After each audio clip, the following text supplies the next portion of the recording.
জুলাই সনদ চূড়ান্তের পর কার্যকরে গুরুত্ব দিচ্ছে ঐক্যবদ্ধ কমিশন। রাজনৈতিক দলগুলোর সদিচ্ছার উপরেই নির্ভর করবে বাস্তবায়ন, বলছেন বিশেষজ্ঞরা। নির্বাহী বিভাগ যাতে অতি ক্ষমতাশালী হয়ে না উঠতে পারে সেই জিনিসপত্রগুলো নিশ্চিত করার চেষ্টা করবে। তার মানে হচ্ছে এই জিনিসপত্রগুলো কিন্তু আমাদের সে ঐক্যমত্যের জায়গায় পৌঁছে। বাস্তবায়ন তখনই হবে যখন সংসদে একটা শক্তিশালী বিরোধী পক্ষ থাকবে। জুমার নামাজের পর ঢাকা বিশ্ববিদ্যালয়ে প্রার্থীদের জমজমাট প্রচারণা। বাকেরকে সমর্থন দিয়ে সরে দাঁড়ালেন মাহিন। জাকসুতে জনসংযোগে ব্যস্ত প্রার্থীরা।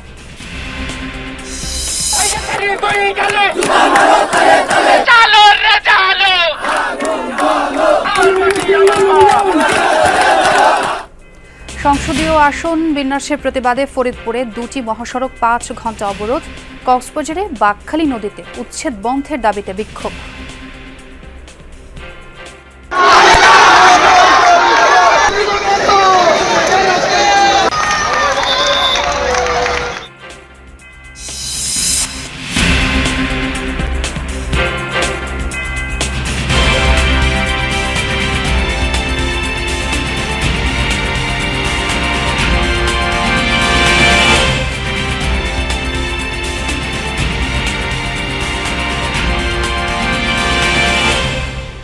আমন্ত্রণ যমুনা নিউজে, সঙ্গে আছে আমি ছোয়া খন্দকার। আর এতক্ষণ শিরোনাম দেখছিলেন। চূড়ান্ত হয়েছে জুলাই সনদ। এবার সনদ বাস্তবায়নের উপায় সম্পর্কিত সুপারিশ যাচ্ছে রাজনৈতিক দলগুলোর কাছে। আগামী সপ্তাহে বিশেষজ্ঞদের সঙ্গে বৈঠক শেষে পাঠানো হবে এসব সুপারিশ। বিশেষজ্ঞরা বলছেন, জুলাই সনদের বাস্তবায়ন নির্ভর করছে রাজনৈতিক দলের সদিচ্ছার উপর। তাই তাদের মধ্যে দ্বিমত কমানো গেলে সহজ হবে বাস্তবায়ন প্রক্রিয়া। 2024 সালের জুলাই আন্দোলনে পতন হয়েছে আওয়ামী লীগ সরকারের। এরপর একটি জনকল্যাণকর রাষ্ট্র বিনির্মাণে জাতীয় সনদের দাবি তোলে আন্দোলনের নেতৃত্ব দানকারী শিক্ষার্থী ও সংগঠন। অবশেষে প্রস্তুত জুলাই সনদ, যা রাষ্ট্রের বিভিন্ন ক্ষেত্রে সংস্কার বাস্তবায়নে ঐক্যমত্যের একটি রাজনৈতিক দলিল। জুলাই সনদে রাষ্ট্রীয় ও সাংবিধানিক স্বীকৃতি পাবে ছাত্র জনতার অভ্যুত্থান। এছাড়া রাষ্ট্র ব্যবস্থায় কি কি সংস্কার করা হবে তার দিক নির্দেশনা থাকছে সনদে। এ নিয়ে সব রাজনৈতিক দলগুলোর সঙ্গে দফায় দফায় বৈঠক হয়েছে। বেশিরভাগ বিষয়ে সব দল একমত হলেও কয়েকটি ইস্যুতে আছে দ্বিমত। যে জুলাই সনদটা আপনি তৈরি করছেন, সেই জুলাই সনদটা এক অর্থে তাহলে ফান্ডামেন্টাল পলিটিক্যাল চেঞ্জ, যেটা চেক অ্যান্ড ব্যালেন্স নিশ্চিত করবে, ক্ষমতার ভারসাম্য রক্ষা করার ক্ষেত্রে কাজ করবে, এক্সিকিউটিভ বা নির্বাহী বিভাগ যাতে অতি ক্ষমতাশালী হয়ে না উঠতে পারে সেই জিনিসপত্রগুলো নিশ্চিত করার চেষ্টা করবে। তার মানে হচ্ছে এই জিনিসপত্রগুলো কিন্তু আমাদের সে ঐক্যমত্যের জায়গায় পৌঁছেনি। আগস্ট 5 পরবর্তী সময়ে যেখানে বারবার বলা হচ্ছিল যে এমন একটা রাজনৈতিক ব্যবস্থা তৈরি করা যাতে কর্তৃত্ববাদ বা ফ্যাসিবাদ কোনো ফর্মে ফেরত না আসতে পারে, তাহলে তো সেটা আমরা নিশ্চিত করতে পারছি না। সনদ চূড়ান্ত হলেও বাস্তবায়ন কিভাবে হবে তা নিয়ে আছে বড় প্রশ্ন। এবার বাস্তবায়নের দিকে গুরুত্ব দিচ্ছে জাতীয় ঐক্যমত্য কমিশন। সহজে বা অল্প সময়ে বাস্তবায়ন এবং দীর্ঘমেয়াদী এই দুই ভাগে ভাগ করা হয়েছে জুলাই চার্টার। অধিকাংশ দল মনে করেন যে এরকম একটি সাংবিধানিক ব্যবস্থা থাকা দরকার। জুলাই সনদের বিভিন্ন দিক খতিয়ে দেখছেন শিক্ষক ও রাষ্ট্রবিজ্ঞানী সাব্বির আহমেদ। তার মতে শক্তিশালী বিরোধী দল পাওয়া গেলে এর বাস্তবায়ন সহজ হবে। এইটা বাস্তবায়ন তখনই হবে যখন সংসদে একটা শক্তিশালী বিরোধী পক্ষ থাকবে। সেটা একটা দলও হইতে পারে, কয়েকটা দলও হইতে পারে। কিন্তু বিরোধী দলগুলো যদি একযোগে সরকারি দলের উপরে প্রচণ্ড প্রেশার ক্রিয়েট করে যে আপনারা যে ওয়াদা করেছিলেন সেই ওয়াদা রাখতেই হবে আপনাদেরকে, তখন সম্ভাবনা দুয়ার আরও খুলবে বলে আমি মনে করি। আগামী সপ্তাহে জুলাই সনদ নিয়ে আবারও বৈঠকে বসবে জাতীয় ঐক্যমত্য কমিশন। হাসান মিসবাহ, যমুনা নিউজ, ঢাকা। ছুটির দিনে জমজমাট ডাকসু নির্বাচনের প্রচারণা। বিভিন্ন হলের মসজিদে জুমার নামাজ আদায় শেষে ভোট চান প্রার্থীরা। ছাত্রদল মনোনীত ভিপি প্রার্থী গণসংযোগ করেন মোহসেন হলে। শিবির মনোনীত প্রার্থী ভিপি পদপ্রার্থী আবু সাদিক কায়েম সূর্য সেন হলে। এছাড়া বাকছেস মনোনীত ভিপি প্রার্থীও সূর্য সেন হলে গণসংযোগ করেন। বিভিন্ন হলে স্বতন্ত্র প্রার্থীরাও ভোট চান ভোটারদের কাছে। এর আগে সকালে মধুর ক্যান্টিনের সংবাদ সম্মেলনে বৈষম্যবিরোধী শিক্ষার্থী সংসদের জিএস প্রার্থী আবু বাকের মজুমদারকে সমর্থন জানিয়ে ভোটের মাঠ থেকে সরে দাঁড়ান সমন্বিত শিক্ষার্থী সংসদের জিএস প্রার্থী মাহিন সরকার।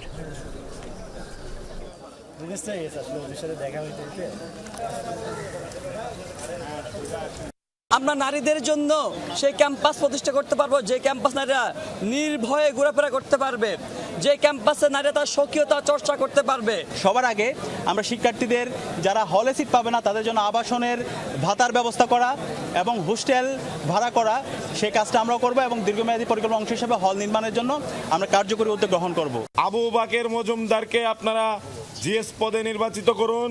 আবু বাকের মজুমদারের বিজয়ী মাহিন সরকারের বিজয় বলে সূচিত হবে। ছুটির দিনে দুপুরের পর ব্যস্ত সময় পার করছেন ডাকসু নির্বাচনের প্রার্থীরা। ঢাকা বিশ্ববিদ্যালয়ে আছেন আমার সহকর্মী রেদওয়ান আহমেদ, তার সঙ্গে একটু কথা বলতে চাই। রেদওয়ান, চিফ রিটার্নিং কর্মকর্তা কি বললেন এবং প্রার্থীদের প্রচার কার্যক্রম কেমন দেখছেন? সার্বিক খবরাখবর জানাবেন আমাদের।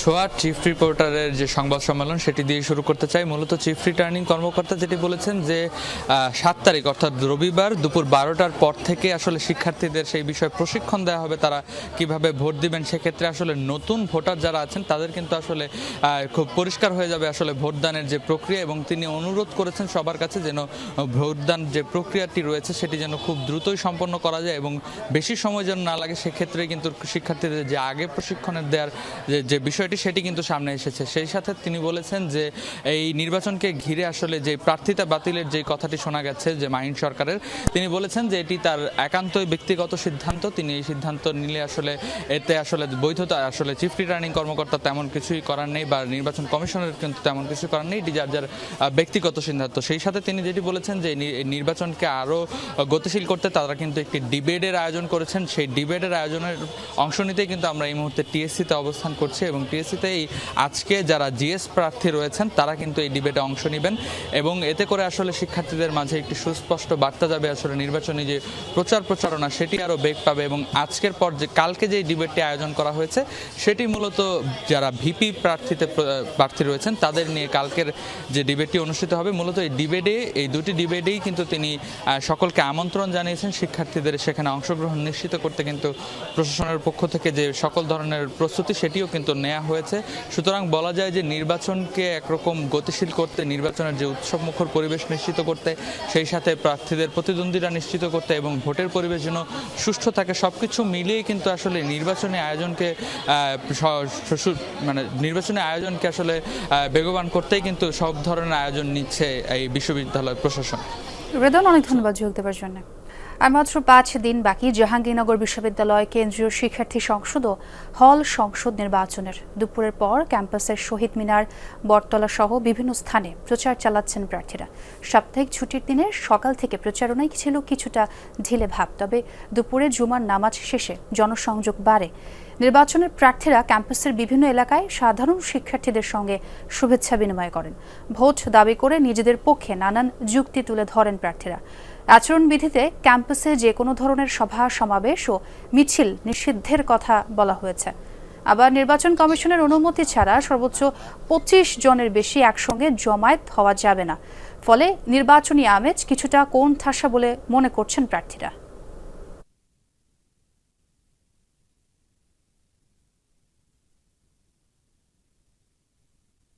আমাদের নির্বাচনী আচরণবিধিতে আছে যে 25 জনের বেশি জমায়েত হওয়া যাবে না। তো এই জায়গায় আমরা যদি দেখি একটা প্যানেলে আমাদের 25 জন মেম্বার আছে, তো এটা আমাদের একটা প্রতিবন্ধকতা সৃষ্টি করেছে। 33 বছর পর একটা নির্বাচন অনুষ্ঠিত হতে যাচ্ছে, যে পরিমাণ একটা আমেজ দরকার, আমেজের সৃষ্টি হয়েছে কিন্তু আসলে কাঙ্ক্ষিত মানের আমেজটা এখনো সৃষ্টি হয় না। তার কারণ হিসেবে আমরা বলতে পারি যে আসলে নির্বাচনী বিধি নিষেধের কারণে এটা হচ্ছে। ফরিদপুরে আমার সহকর্মী তরিকুল ইসলাম হিমেলের সঙ্গে একটু যুক্ত হতে চাই। হিমেল, শুনতে পাচ্ছেন নিশ্চয়ই? দুপুরে তো প্রশাসনের আশ্বাসে অবরোধ প্রত্যাহার করা হয়েছিল, এখন আরেক দফা অবরোধের কারণ কি আসলে একটু জানতে চাই।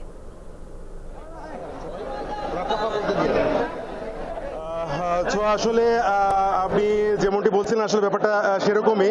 সকালে কিন্তু এই দুই মহাসড়কে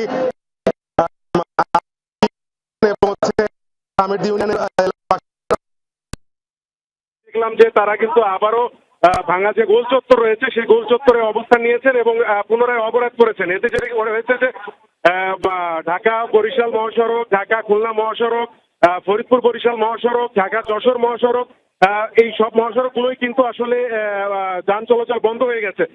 তাদের সাথে যে কথা বলেছি তাদের দাবি আসলে একটাই, যে তারা ফরিদপুর 4 আসন থেকে যে 2 ইউনিয়নকে কেটে ফরিদপুর 2 আসনে যোগ করা হয়েছে, 4 আসন থেকে কেটে নিয়ে 2 আসনে যোগ করা হয়েছে, সেটি আসলে তাকে বাতিল করতে হবে এবং যতক্ষণ বাতিলের ঘোষণা না আসবে ততক্ষণ তারা আন্দোলন চালিয়ে যাচ্ছেন। আসলে এটি তাদের একমাত্র দাবি। আমরা এই মুহূর্তে রয়েছি ভাঙা গোল চত্বরে। এটি হচ্ছে ঢাকা খুলনা যে মহাসড়ক, ফরিদপুর বরিশাল মহাসড়ক, সেটি এইটির ফ্লাইওভারের উপরে রয়েছে ঢাকা খুলনা মহাসড়ক, সেখানেও কিন্তু লোকজন অবস্থান নিয়েছেন এবং গোল চত্বরের চারদিকে কিন্তু আসলে তারা রাস্তা আটকে দিয়েছেন। ফলাফল হচ্ছে যে ঢাকা থেকে দক্ষিণবঙ্গের যোগাযোগের যে পদ্মা সেতু হয়ে যোগাযোগের যে মাধ্যম, সেই রাস্তাগুলো কিন্তু আসলে সব এই মুহূর্তে বন্ধ রয়েছে। ছোঁয়া। হিমেল, অনেক ধন্যবাদ যোগ দেওয়ার জন্য আমাদের সাথে। কক্সবাজারের বাঘখালী নদীর নুনিয়াছড়া ও 6 নম্বর ঘাট এলাকায় উচ্ছেদ আতঙ্কে শহরের প্রধান সড়কের পাশাপাশি বিমানবন্দর সড়ক অবরোধ করে বিক্ষোভ করেছেন স্থানীয়রা। সকাল 9টায় বিমানবন্দর সড়কে অবস্থান নিয়ে গাছ ফেলে এবং টায়ার জ্বালিয়ে বিক্ষোভ করেন স্থানীয়রা। এক পর্যায়ে প্রধান সড়কও অবরোধ করে তারা। এ সময় পুরোপুরি বন্ধ হয়ে যায় যান চলাচল। বিক্ষোভকারীরা অভিযোগ করেন নদীর সীমানা নির্ধারণ না করে বিআইডব্লিউটিএ উচ্ছেদ অভিযান পরিচালনা করেছে। পরে কক্সবাজার 3 আসনের সাবেক এমপি সমস্যা সমাধানের আশ্বাস দিলে 2 ঘণ্টা পর অবরোধ তুলে নেন স্থানীয়রা। এদিকে বুধবার উচ্ছেদ অভিযানে বাধা দেয় 11 জনের নাম উল্লেখ সহ অজ্ঞাত 400 জনের বিরুদ্ধে মামলা করেছে বিআইডব্লিউটিএ।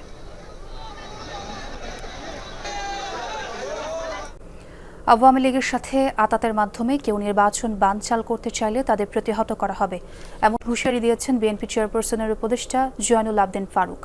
সকালে জাতীয় প্রেস ক্লাবের এক আলোচনা সভায় তিনি বলেন, এখনও ষড়যন্ত্র শেষ হয়নি। দিল্লির প্ররোচনায় নানা কায়দায় নির্বাচন বানচালের চেষ্টা চলছে।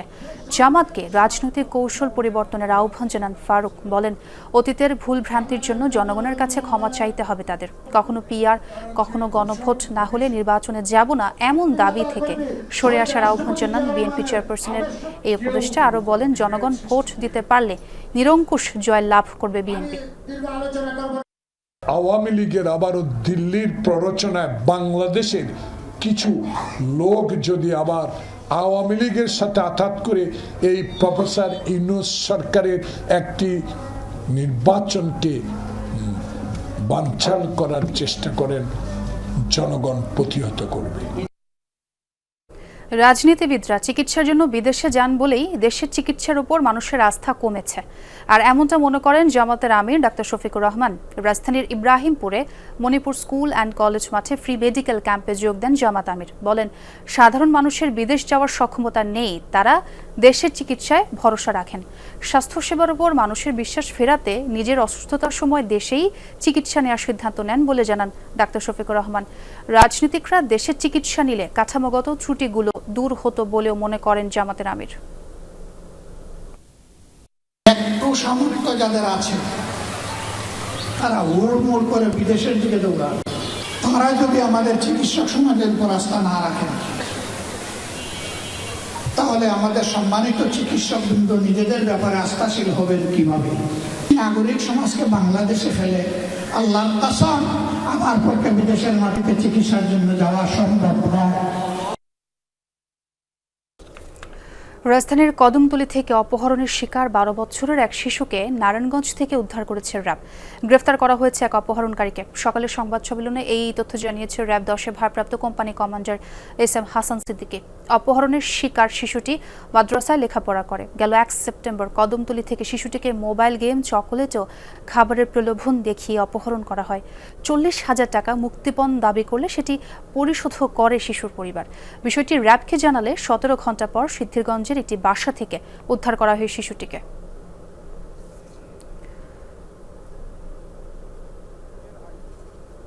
রূপপুর গ্রিন সিটি প্রকল্পের আলোচিত অস্বাভাবিক ব্যয়ের অভিযোগে দোষী সাব্যস্ত হওয়ায় উপসহকারী প্রকৌশলী শাহিন উদ্দিনকে বাধ্যতামূলক অবসর এবং আলমগীর হোসেনকে নিম্ন বেতন গ্রেডে অবনমন করেছে গৃহায়ন ও গণপূর্ত মন্ত্রণালয়। আজ মন্ত্রণালয়ের সংবাদ বিজ্ঞপ্তিতে এই সংক্রান্ত প্রজ্ঞাপন জারির কথা জানানো হয়, যেখানে বলা হয় উপসহকারী প্রকৌশলী মোহাম্মদ শাহিন উদ্দিন এবং মোহাম্মদ আলমগীর হোসেন রাজশাহী গণপূর্ত জোনে কর্মরত থাকা অবস্থায় 2019 সালে নির্মাণাধীন রূপপুর গ্রিন সিটি প্রকল্পে অস্বাভাবিক ব্যয়ের অভিযোগ ওঠে। 20 ও 16 তলা ভবনের আসবাবপত্র ও প্রয়োজনীয় সামগ্রী ক্রয় এবং সেগুলো ভবনে উঠাতে অস্বাভাবিক খরচের বিষয়টি তদন্তে সে সময় গণপূর্ত অধিদপ্তর এবং গৃহায়ন ও গণপূর্ত মন্ত্রণালয় থেকে আলাদা দুটি তদন্ত কমিটি করা হয়, যাদের প্রতিবেদনে অস্বাভাবিক ব্যয়ের বিষয়টি প্রমাণিত হয়েছে। কমিটির সুপারিশ অনুযায়ী সরাসরি জড়িত থেকে দায়িত্ব পালনে অবহেলা করায় মোহাম্মদ শাহিন উদ্দিনকে বাধ্যতামূলক অবসরে পাঠানো হয়। আরেক উপসহকারী প্রকৌশলী মোহাম্মদ আলমগীর হোসেনকে নিম্ন বেতন গ্রেডে অবনমিতকরণ করার কথাও জানায় মন্ত্রণালয়।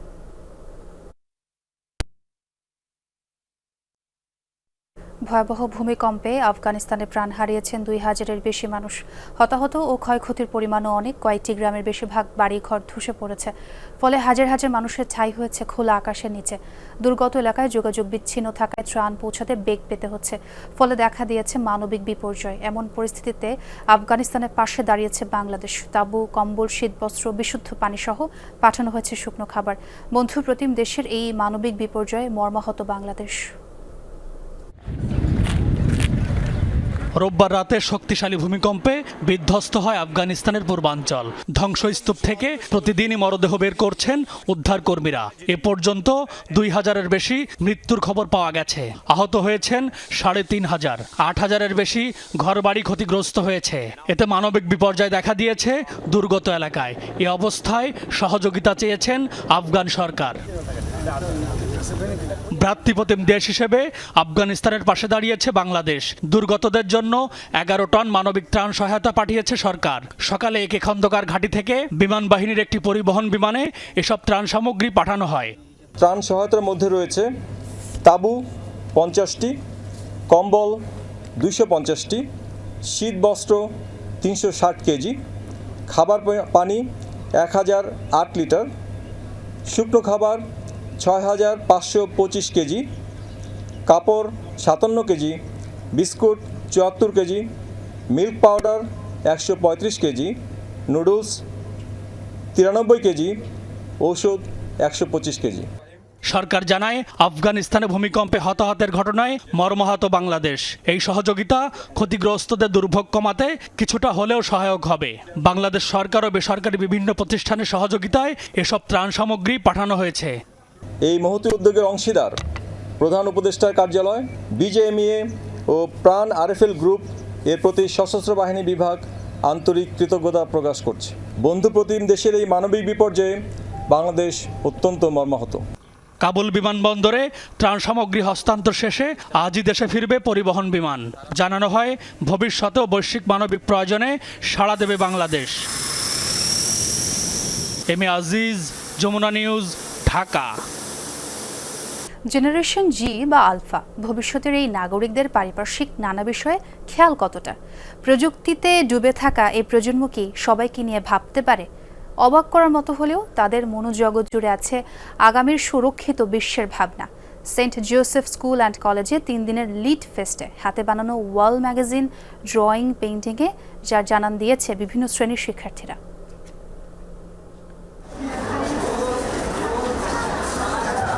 দিকে দিকে যুদ্ধ, সহিংসতা ছড়িয়ে পড়লে উদ্বেগের রেখা পড়ে শিক্ষার্থীদের কোমল মনে।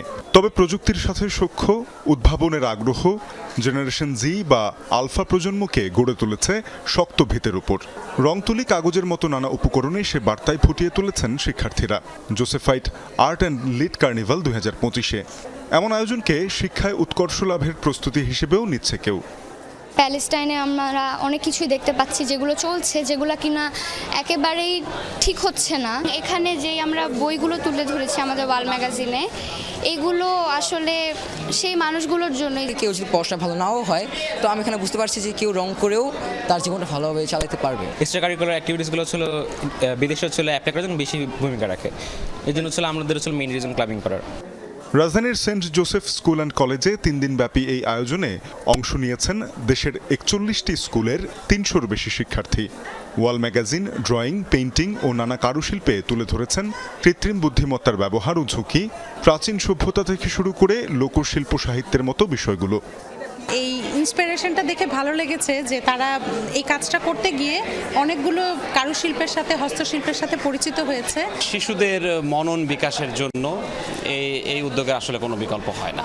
সমাজকে, দেশকে এবং বিশ্বকে সে দিতে পারে, এই ভাবনাগুলো বেরিয়ে আনার জন্যই, সেইটা নিয়ে কী কল্পনা করতেছে, বেরিয়ে আনার জন্যই সে কী চিন্তা ভাবনা করতেছে, এগুলো জানার জন্য মূলত হচ্ছে এই টপিকগুলো চুজ করা। গত 1 বছরের রাজনৈতিক অস্থিরতা কাটিয়ে শিক্ষাঙ্গন আবারও প্রাণচঞ্চল। একাডেমিক ক্লাস পরীক্ষার বাইরে এমন আয়োজন শিক্ষার্থীদের মেধা বিকাশে অপরিহার্য বলে মনে করেন গুণীজনরা। এখানে যে চিহ্নগুলো আছে এটা দেখে বোঝা যায় যে তারা শুধু পরীক্ষার খাতায় ভালো লেখে না, পরীক্ষার খাতার বাইরে জীবনের খাতায় ভালো লেখার মতো সক্ষমতা তাদের আছে। লেখাপড়া ছাড়া তো আর কিছু বেসিক হচ্ছে লেখাপড়া, এরপরে হচ্ছে শিল্প সাহিত্য, সংস্কৃতি, খেলাধুলা, এগুলি সামাজিক কাজ। এই কাজটা শুরু হয়ে গেছে। আমার মনে হয় যে এই প্রজন্মে আপনি যদি আজকে এই প্রদর্শনীর যে প্রদর্শিত দ্রব্যগুলি দেখেন তাহলেই বুঝবেন যে বাংলাদেশ প্রস্তুত হচ্ছে। শনিবারই শেষ হচ্ছে এই লিড কার্নিভাল। বিজয়ীদের জন্য থাকছে অর্থ পুরস্কার ও সম্মাননা। তানজিম শাফিন, যমুনা নিউজ, ঢাকা।